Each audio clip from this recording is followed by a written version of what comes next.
Hello there, I am oddly amusing, but you can just call me Alexa, and welcome to episode 3 of the Oddly Amusing Show. Today we are going to be talking about the new Men in Black International movie, as well as Secret Life of Pets 2, which just came out pretty recently. We'll also be discussing some Pokemon Sword and Shield. There's been a little bit of drama lately in regard to the Pokedex. So we're going to be discussing that a bit. Also going to be discussing another Pokemon related thing, which really just stick around to hear about that one. And then lastly, we'll be discussing upcoming movies this weekend, which the two most notable, I think, are Toy Story 4, obviously, and then also Child's Play, the new Chucky movie, which we'll talk about that when we get there. Alright, so let's start with Men in Black International. So I know I said last week that I was going to try and watch the first Men in Black movies. Sadly, I worked 8 to 12 hours every day since my last podcast. So I was unable to watch any of the original Men in Black movies. I still plan on watching them, and they'll continue to stay on my watch list for probably a while. So this movie wasn't bad. It was fun. I enjoyed myself. I didn't feel like I wasted my time, but I also don't fully feel like my time was super well spent, if that makes any sense. I was looking into the movie afterwards, and it's very fascinating that there was a lot of issues getting this movie made. The biggest being that the director of Gary Gray and the producer Walter Parks apparently had very contradicting ideas about what they wanted from this script and from the story. And so the original story script, which I can't think of the writer's names right now, but apparently it was really good, and that's why Hemsworth and Tessa Thompson all signed on, and they had really a lot of big names in this movie. I don't know, Emma Thompson, Liam Neeson, like it was a very good cast. Kumail Nanjiani, can't forget about him. Oh my gosh, he was probably one of my favorite parts of the movies. Um, but they both were constantly fighting each other about what was going to be included in the script. And one of the biggest things I think was lost was that there wasn't any sort of overall message to it. But when looking into it, it was supposed to be a bit of a commentary on immigration, which is a very big deal right now due to the current political regime in America. Yeah, so it's a very hot topic. Immigration is a very important topic. And sadly, in all the rewrites and everything else that happened around this movie, that all got cut out. Um, so yeah, I think hearing all these things, it kind of expressed my opinions on the movie. That while I enjoyed it a lot, it did feel like it was missing something. And that was, I think, the original draft of the script is what it was missing in this final one. One thing I thought was super interesting was so they had they were Tessa Thompson and Chris Hemsworth were receiving like different scripts like every day. And so they ended up each of them hired their own dialogue writers, which is absolutely wild to me, the idea of that, like just people to write their dialogue, but whatever. I think that's really cool. Makes a lot of sense watching the movie and their dialogue. But yeah, it's very interesting. I also would be really interested to see because apparently in the editing process there were two cuts made. One with F. Gary Gray, the director's vision, and one with the producer Walter Parks' vision. And the one that got chosen was the producer Parks. So I would be very interested to see what the differences are between his and Gary Gray, and maybe it might even be a better movie. Who knows? So that's yeah, I really wish I could see his version of it or like even hear like what he wanted to do with it because that's very interesting to me that the producer's cut was the one that got picked. Um, but I mean, it still was a fun movie. I enjoyed it. It had some good laughs, had some cool action. It was overarchingly a pretty fun time. One thing I know that also got in their way was they had a pretty low like marketing budget. I can't remember the exact numbers off the top of my head. I want to say it was about 110 million, which I know sounds like a lot, but when it comes to those big boss blockbuster movies, that's a really low amount. But they still were the top of the box office this past weekend, but it wasn't a very impressive number. It was only 28.5 million that they made. So definitely nowhere near to their budget yet. But still, they were top of the box office, so they're doing something right, overarchingly. Um, Second in the box office this past weekend was Secret Life of Pets at 23.8 million. Wow, what a great segue into my next topic, Secret Life of Pets 2. So, I just saw this movie this past yesterday, on for discount Tuesdays. I just like with Rocketman last week took my mom, which was a really great choice for this film because it gave me a lot of insight into a few things. So it's a really cute film. It is exactly what you expect it to be. It's animals being cute, doing cute things. But it actually had a really good message in it, which made me very happy because I was starting to get a little disappointed with these kids' movies just throwing a bunch of stuff at you and not having a real like message or anything. Because there's definitely been a lot of those. But this one had a really good one. It was all about fear and overcoming it. In Max's house, the lead dog, who is voiced by Patton Oswalt in this, no longer Louis C.K. for some obvious reasons. Yeah. But Patton Oswalt did a very good job. There's a lot of really notable voices in this. Jenny Slate voices Gidget, the cute little fluffball dog.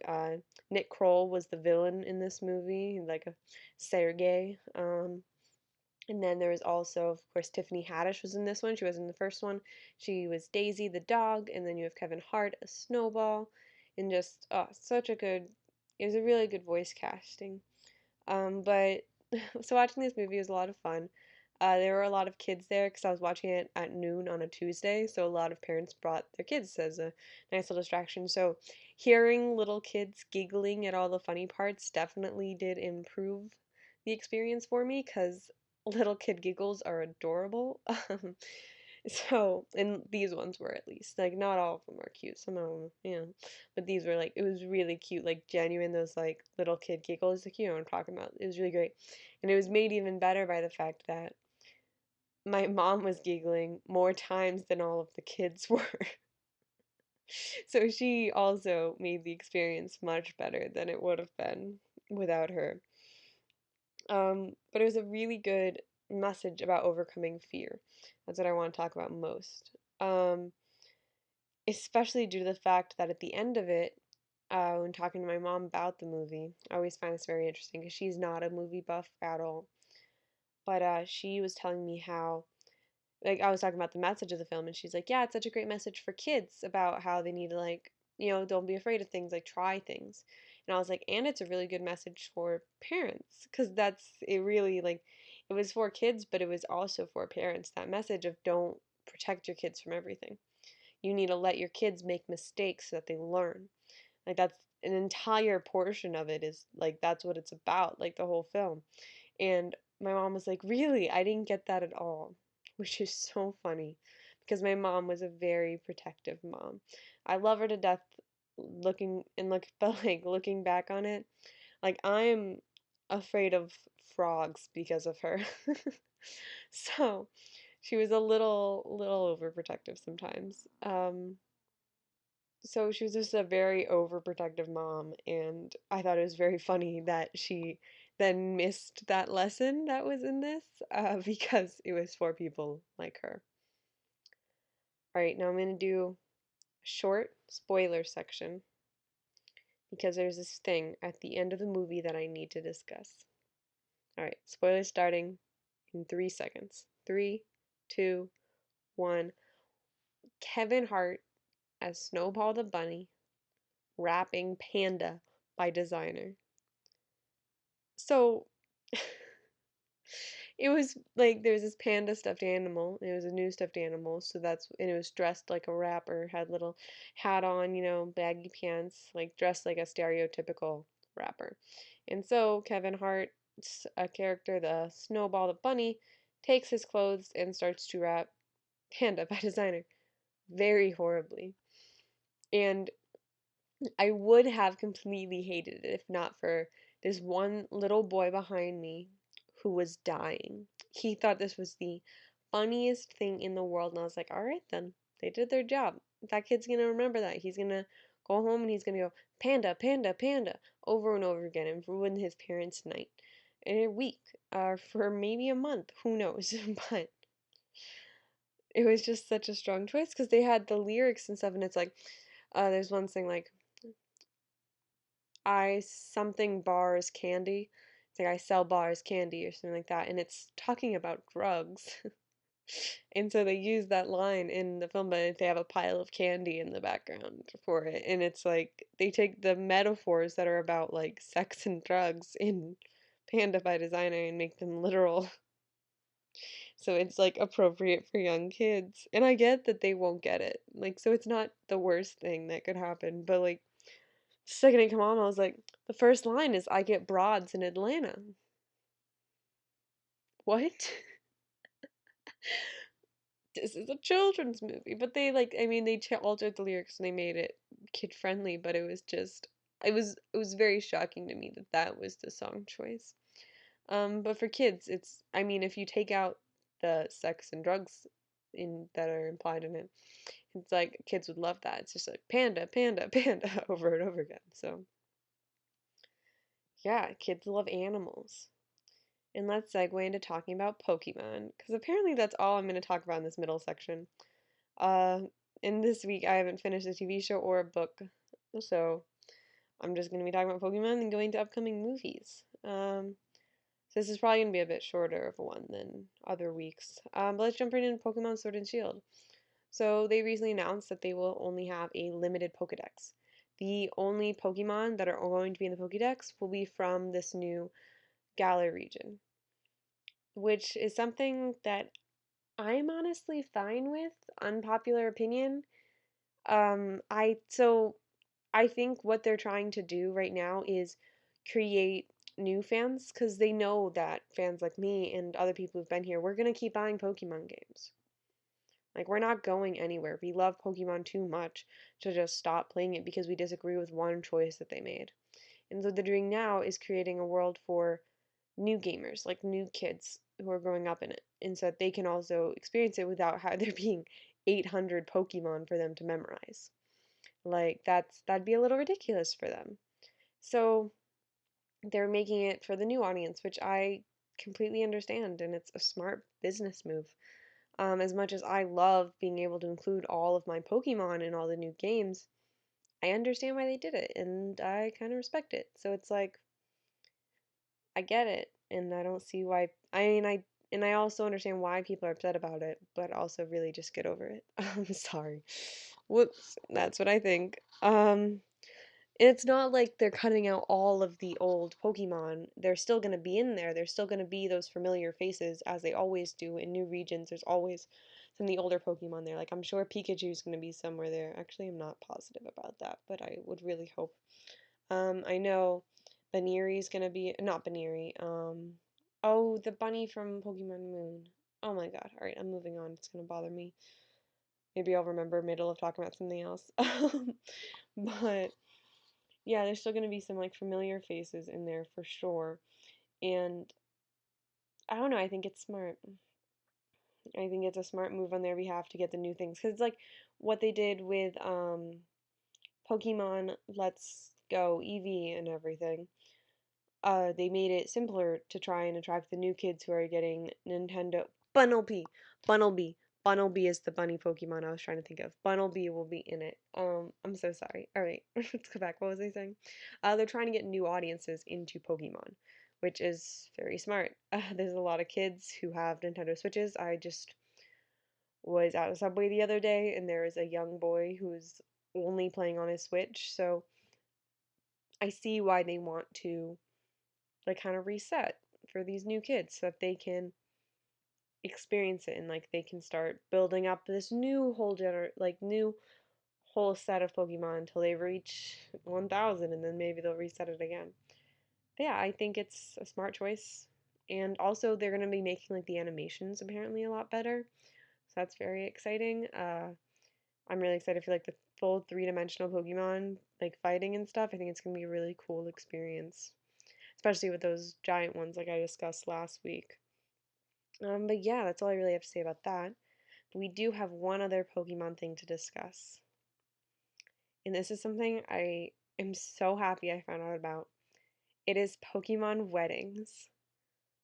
I am literally like dying. They are so cute. It's this thing, the Pokemon Company works with a wedding ceremony company called Escrit.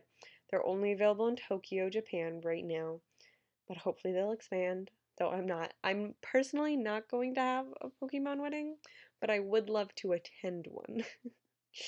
um, as much as me and my boyfriend love Pokemon, and yeah, I don't see that happening. But it's absolutely adorable. You walk down the aisle and there's two giant bride and groom Pikachus walking with you. It's all Pikachu. It's not really a Pokemon themed wedding, it's a Pikachu themed wedding. But it's absolutely adorable. They have an amazing little custom menu. I'm gonna be posting. I'm gonna have to. I was gonna not edit this video as much and just do like one picture for each thing. Pokemon weddings. I'm gonna have to do a lot of images. There's this soup thing. I don't know what it is. It's a little Pikachu, but there's a lot of tails, the Pikachu tails. It's very cute. And then the wedding cake is so cute. And it has little Pokeball macaroons on it. And like Great Ball, Master Ball, like they have Ultra Balls, all the different types of Pokeballs. It's macaroons and it's adorable. It's so adorable. And then like the dessert has like a little bride or groom Pikachu drawn. It's just, it's really cute. There's a little like tea in Baumkuchen. I'm saying that wrong. It's really cute though. This thing, whatever this is. And it's a really adorable thing that people seem really happy with. Yeah, oh, and most importantly, the actual wedding certificate itself is Pokemon like themed. Like, look how cute this is. It's really beautiful. Like the artwork is adorable and beautiful. I really do like it. Alright, so I think that is enough talk about Pokemon. Wow, this is going to be a lot shorter than my other ones. Not that that's a bad thing. I talk too much as it is. So now let's go on to upcoming movies. So this weekend we have Toy Story 4 and Child's Play coming out. Let's start with Toy Story 4. I, like any other human being that's alive, love Toy Story. They are great movies. Um, I don't hold them in as high of regard as some people do, because I know some people are like, Toy Story's the best! I'm gonna have to lower that volume. But, like, I know some people are, like, really intense about Toy Story. I enjoy Toy Story. I think it's very fun. They have a cute message that's done well, animated well, etc., etc. Um, I was really excited to see how this one's at a 100%, but I went to double check that and is now dropped to a 98% on Rotten Tomato. So now both the third and fourth ones are at 98%, but 1 and 2 are at 100%. So that's pretty cool. Go Toy Story. But Toy Story 4 looks like a lot of fun. I've watched the trailers. Apparently it has a phenomenal message in it. I was reading some reviews on it earlier, and a lot of people seem to consensus that we didn't need another Toy Story film, and the trilogy would have been just fine staying as a trilogy. But this film also does not take away anything. It's just also there. Like it doesn't necessarily, it's not necessary, but it doesn't detract. So that sounds pretty good to me. I look forward to watching it. It should be a very fun time.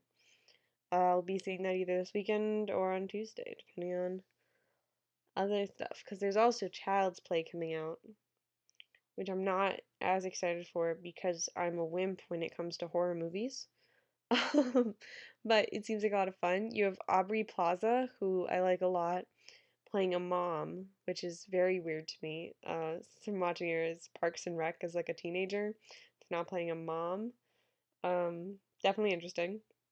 So I'm excited to see how she does with that. And we also have Mark Hamill, Luke Skywalker as Chucky. He's doing the voice of Chucky, obviously. He's not the doll.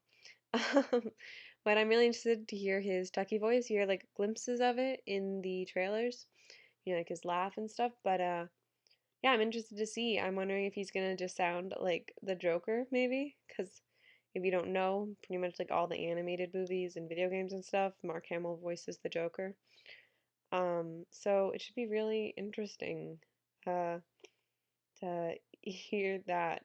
Um, but yeah, I'm pretty excited for it. I might see it this weekend again. I'm a wimp when it comes to horror movies, so I'll see. I'm gonna see if I have anyone I can take with me because my dad might want to go, but I'd rather bring a friend. So we'll see. And my boyfriend come back from India so I can go see movies with him again. But yeah, it seems like so it's a pretty good weekend for movies. You have two movies about toys coming to life. Um, Two very different movies about toys coming to life, coming out this weekend. Um, Definitely an interesting choice to put out Child's Play alongside Toy Story 4.